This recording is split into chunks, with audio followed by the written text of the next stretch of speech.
We're kicking off a brand new chapter of the podcast with a special 21-day series called From Purpose to Impact. I'm celebrating by giving back to listeners who are ready to take the next step. If you've been feeling stuck, overwhelmed, or unsure of how to move forward in your online business, I want to hear from you. Simply go to youronlinebusinessmentor.com and tell me what's been holding you back. Or ask a question you'd love for me to answer on the show, and you'll be entered in a special listener giveaway for access to programs designed to support you in your journey. I can't wait to help you get unstuck and moving forward. Welcome to day 15 of my 21-day series, From Purpose to Impact. Today, I want to walk you through how to design a profitable and impactful cohort-style course in 2026. Over the last two episodes, we've talked about why evergreen courses are just a little more challenging to sell and why cohort experiences are winning right now. I want to zoom out and kind of give you the big picture, especially if a cohort style course is a new concept. Today, I'm not going to go through the entire blueprint, but I am going to talk about a framework that will help you understand how to think differently about your course. And here's the most important thing I want to share. If you already have an online course, you do not need to start over. You most definitely do not need to scrap everything. You just need to evolve. The shift I'm talking about today is not about rebuilding from scratch. It's about restructuring how your students will move through your program. I just want to help you think differently about your course and offer. We're no longer going to grant them a do-it-yourself evergreen course. Instead, we're going to take them from isolation to implementation. From this point forward, I want you to think of your course and the content you deliver as a guided experience. Now, if you're brand new to this idea, let me paint a very simple picture of what a cohort-style experience might look like. Let's say you choose a 4-week cohort. You open enrollment for 2 weeks, then on a specific date, everyone begins together. Each week, you either release or teach that week's training. In other words, you release something that's been pre-recorded or you deliver a training live. Later in the week, you host a live session, maybe a Q&A, a coaching call, or a co-working session where students can implement and ask questions in real time. And then you repeat that rhythm each week until the final milestone is complete. That's it. It's not about more content. It's about structured guidance. Over the years, here's what I found works best. If you're running a 4-week cohort, 3 milestones works beautifully. If you're running an 8-week cohort, 6 milestones is usually the sweet spot. This pacing allows students to move forward without feeling overwhelmed.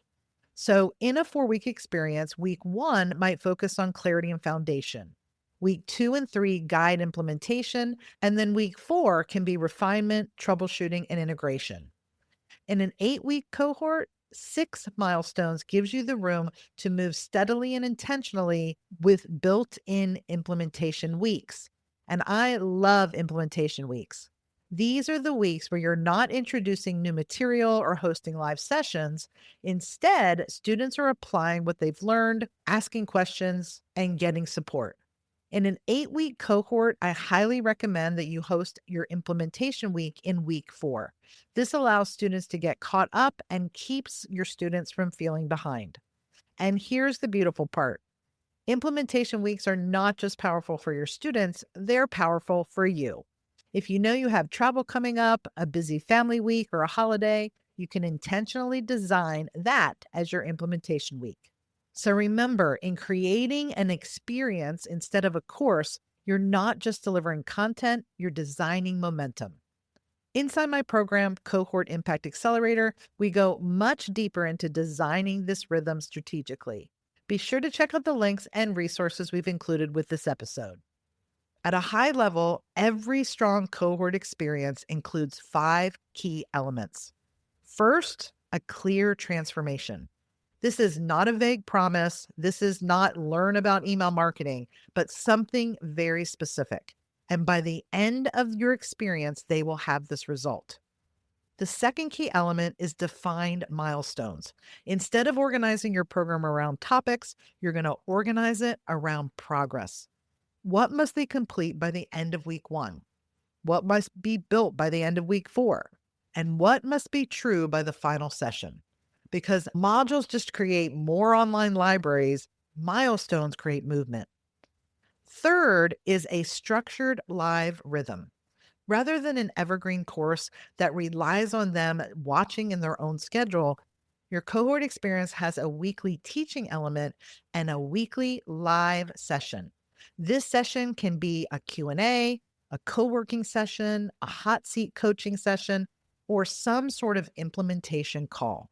The idea is not more content, but more support. And this rhythm really reduces overwhelm and increases student completion. The fourth element is guided accountability. Now, this doesn't mean micromanaging, it means intentional check ins with clear deadlines. This is what encourages implementation and helps students troubleshoot when they get stuck. Accountability is what turns intention into transformation. And the fifth element is an intentional relaunch. One of the biggest mistakes I see course creators make is treating their launch like a one time event. Instead, you want to think about launching your cohort 2 to 4 structured times during the year. Each round, you're going to refine your messaging, you're going to have strengthened testimonials, and you're going to improve your delivery. All of this builds authority, increases conversions, and improves transformations. This repetition also helps you create predictable revenue. So if you've had an evergreen course that's sitting on a digital shelf, you may feel frustrated that your course isn't selling or your course is selling, but your students aren't finishing. That doesn't mean that your content is bad. It just means your structure may be missing live momentum. What if instead of scrapping your course and starting over, you invited students to go through the course together?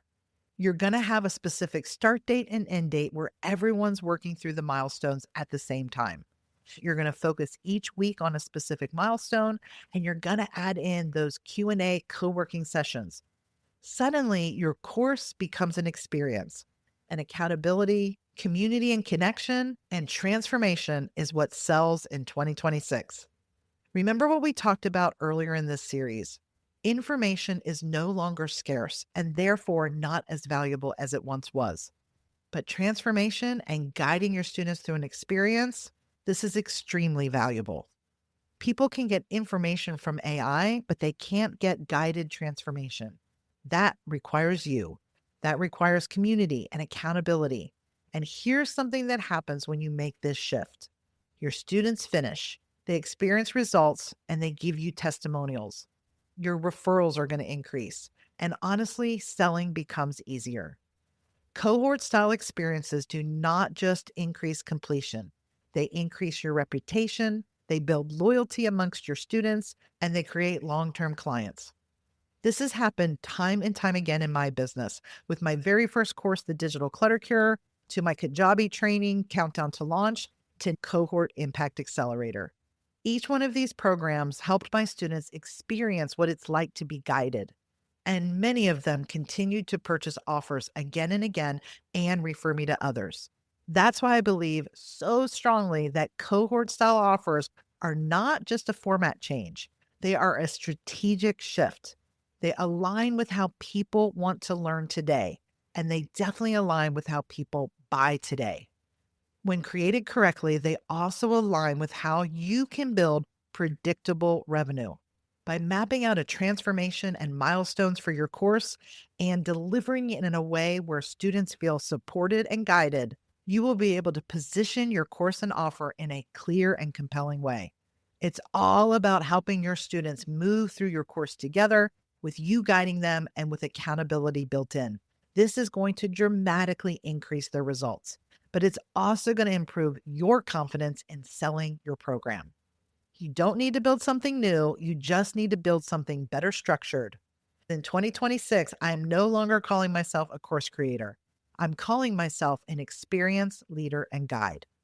Thanks for listening, and I'll see you in the next episode. Remember, clarity and impact come from action.